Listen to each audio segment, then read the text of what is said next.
안녕하십니까? 새벽 시간 부산의 한 편의점에서 강도 사건이 발생했습니다. 흉기로 업주를 위협하던 50대 강도는 술까지 마신 상태였는데요. 한 용감한 시민이 뛰어들어 단번에 이를 제압했습니다. 김윤아 기자입니다. 새벽 시간 부산의 한 편의점. 갑자기 한 남성이 들어와 여성 업주에게 돈을 달라고 요구합니다. 손에는 흉기가 들려있는 상황. 도망가려는 여성과 몸싸움을 벌입니다. 겁에 질린 여성이 벗어나려 하지만 꼼짝없이 붙잡히고 맙니다. 그때 한 시민이 나타나 순식간에 이 남성을 바닥에 눕힙니다. 강도를 제압한 시민은 43살 성지훈 씨, 53살 A 씨의 범행 장면을 목격하고 경찰에 신고한 뒤 현장에 뛰어든 겁니다. 당시 A 씨가 만취 상태로 흉기를 들고 있었기 때문에 무슨 일이 일어날지 모르는 매우 위험한 상황이었습니다. 하지만 태권도와 유도 등 도합 6단이었던 성 씨는 전혀 망설임이 없었습니다. 이 급박한 상황에서 처음엔 저도 놀랬지만 여자 혼자 편의점에 있다는 생각만 가지고 당연한 일을 그냥 했다고 생각합니다. A 씨는 돈을 내지 않고 초콜릿을 가져가려다 업주가 항의하자 판매용 과도를 훔쳐 범행을 저질렀습니다. 가게 파는 과도를 이제 뜯어가지고 바깥에 입구까지 나갔다고 하시더라고요. 여기서 이제 그분이 칼로 이제 위협을 하셔가지고. 성 씨의 용감한 행동에 경찰관들도 감탄했습니다. 현장에 접근하는 것조차 어려울 건데 정말 슈퍼컵 능가하는 우리 신고자분 정말 훌륭합니다. 경찰은 A 씨의 범행 동기를 조사한 뒤 구속영장을 신청하기로 했습니다. 또 성 씨에게는 표창과 신고 포상금을 지급하기로 했습니다. MBC 뉴스 김윤아입니다. 정부가 공공기관 채용 비리 실태를 전수조사해 그 결과를 최근 발표했습니다. 부산에서는 5건의 비리 혐의가 드러났고 수사 의뢰와 징계 요구가 이어졌습니다. 박준호 기자입니다. 공공기관의 채용 비리 의혹, 부산도 예외가 아니었습니다. 부산항 보안공사는 지난 2015년 8월 항만 종합상황실장직을 공모하는 과정에서 응시자 11명을 특별한 이유 없이 탈락시켰습니다. 이들 응시자의 자격에는 문제가 없었습니다. 정부는 이 같은 전원 탈락이 특정 인물을 유념해 둔 채용 비리가 아닌지 의심하고 수사를 의뢰하기로 했습니다. 내부 심사위원들이 그걸 심사하면서 평가를 한 사항인데 그 부분이 일단 명확하게 수사 결과가 나와봐야 알 수 있는 사항인 것 같습니다. 부산시 체육회 소속 생활체육회도 지난 2015년 특정 후보를 뽑기 위해 노골적으로 점수를 조작했습니다. 소속 임원의 조카를 최종 합격시키려고 서류 전형에서 배점을 임의로 조작했습니다. 또 불필요한 인력 채용을 자제하라는 시도 체육단체의 지침을 위반하고 2명을 특별 채용했습니다. 역시 수사 대상입니다. 잘못이 있는 경우에는 이제 징계 처분을 하거나 그렇게 이고 또 관계자들이 또 일부는 퇴직하고 또 나가신 분도 있고 그렇기 때문에 그분들은 이제 형사처분만 가능하겠지. 또 지적사항이 발견된 부산문화회관과 부산시설공단, 한국해양과학기술원 극지연구소 등 3곳에 대해선 징계가 내려질 전망입니다. MBC 뉴스 박준호입니다. 오는 27일 자유한국당 전당대회를 앞두고 부산 합동연설회가 열렸습니다. 당대표와 최고위원 후보들이 저마다 지지 세력을 과시했는데요. 근데 예상과는 다르게 이번 현장에서는 태극기 부대의 모습이 보이지 않았습니다. 이만은 기자가 다녀왔습니다. 백스코에서 열린 자유한국당 3차 후보 합동연설회. 김병준 자유한국당 비상대책위원장은 야유와 고성이 난무했던 지난 18일 대구 경북 연설회를 의식한 듯 단합을 호소했습니다. 이 때문인지 행사장 주변에는 태극기 부대와 시민단체의 충돌을 우려한 경찰 수백 명이 삼엄한 경계를 폈지만 태극기 부대는 등장하지 않았습니다. 대신 행사 시작 1시간 전부터 각 후보 지지자들의 열띤 선거전이 진행됐습니다. 황교안 후보는 당대표가 되면 귀족 노조의 횡포를 막아내겠다고 주장했습니다. 판사를 쫓아내겠다고 재판부를 협박하고 있습니다. 헌법도 무시하고 좌파 독재하겠다는 것 아닙니까, 여러분? 오세훈 후보는 당으로부터 멀어지고 있는 국민들의 마음을 되돌려야 한다고 목소리를 높였습니다. 총선에서 이기는 것이 애국입니다. 승리가 의일입니다. 그래야 공과가 있는 박근혜 전 대통령 공도 역사적 평가를 다시 받을 수 있도록 하지 않겠습니까, 여러분? 김진태 후보는 현재의 난세에 지도자가 갖춰야 할 조건은 의리와 배짱이라고 지지를 호소했습니다. 진태가 먼저 아십니까? 진퇴양난 생각난다고요? 아닙니다. 진짜 태풍이 진태입니다.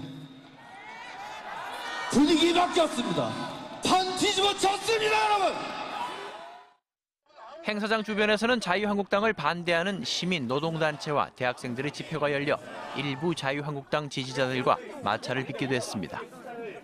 자유한국당 대표와 최고위원 4명을 선출하는 전당대회는 오는 27일 일산 킨텍스에서 열릴 예정입니다.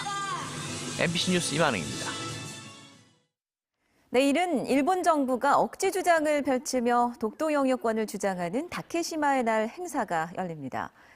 그런데 독도의 영토 편입 작업이 어이없게도 한 일본 어부의 제안에서 시작됐다는 내용을 뒷받침하는 문서가 처음으로 공개됐습니다. 류재민 기자입니다. 매년 2월 22일 일본 시마네현에서 열리는 다케시마의 날. 일본 정부는 6년째 차관급 인사를 파견해 독도는 일본 땅이라는 일방적 주장을 내놓고 있습니다.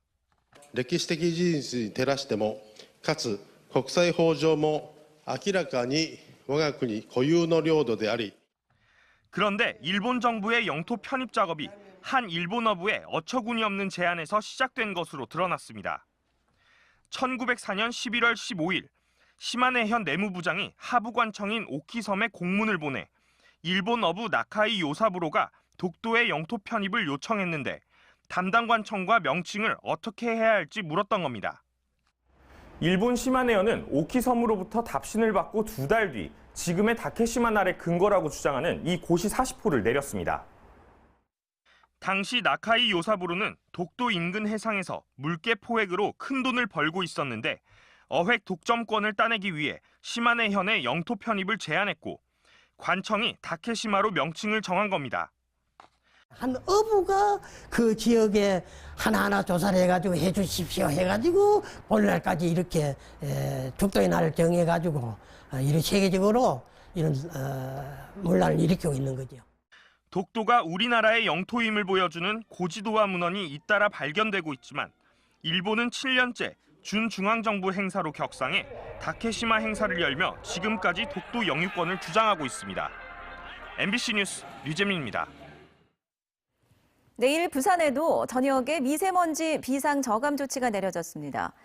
부산시 보건환경연구원은 오늘 부산 지역의 하루 평균 미세먼지 농도가 세제곱미터당 50 마이크로그램을 넘어섰고 내일 일평균 미세먼지 농도도 오늘과 비슷한 수준이 예상돼 비상 저감 조치 발령 기준을 충족했다고 밝혔습니다.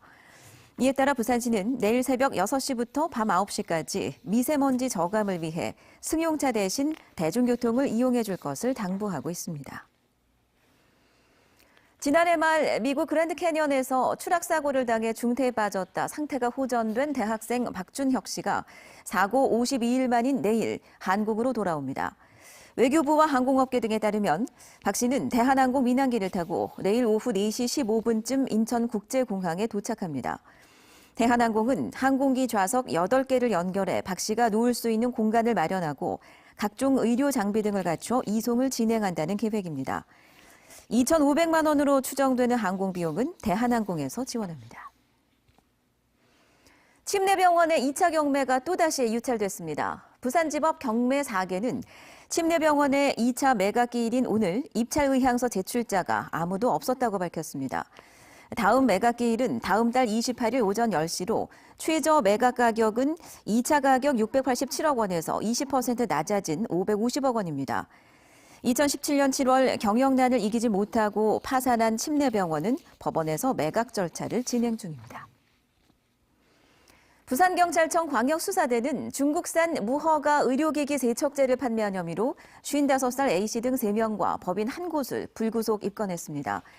이들은 지난 2013년 2월부터 5년 동안 식품의약품안전처의 허가를 받지 않은 중국산 혈액투석기 세척제를 수입한 뒤 유통업체에 37만 7천 리터를 팔아 24억 원을 챙긴 혐의를 받고 있습니다. 이 제품은 유통업체를 통해 전국 200여 개 의료기관에 납품된 것으로 조사됐습니다. 일본 총영사관 앞 강제징용 노동자상 설치가 100주년 3.1절에 맞춰 다시 추진될 전망입니다. 적폐청산 사회 대개혁 부산운동본부는 3월 1일 오전 동구 정발장군 동상 앞에서 강제징용 노동자상과 함께 3.1운동 100주년 기념 부산 시민대회를 열 계획이라고 밝혔습니다. 이 행사에서 지난해 무산된 노동자상 설치를 다시 추진할 것으로 보이며 경찰은 만일의 상황에 대비해 경력을 배치해 충돌을 막을 예정입니다. 지난해 5월 1일 노동절 대회 행사 때 일본 영사관 평화의 소녀상 옆에 노동자상을 설치하려 했으나 경찰 저지 등으로 무산됐습니다. 부산 오페라 하우스 개관과 운영을 관리할 운영협의체가 출범했습니다. 부산시는 지역예술인과 공연시설 전문가, 시의원, 부산항만공사 관계자 등 30명으로 운영협의체를 구성하고 오늘 오후 부산시청에서 첫 회의를 개최했다고 밝혔습니다.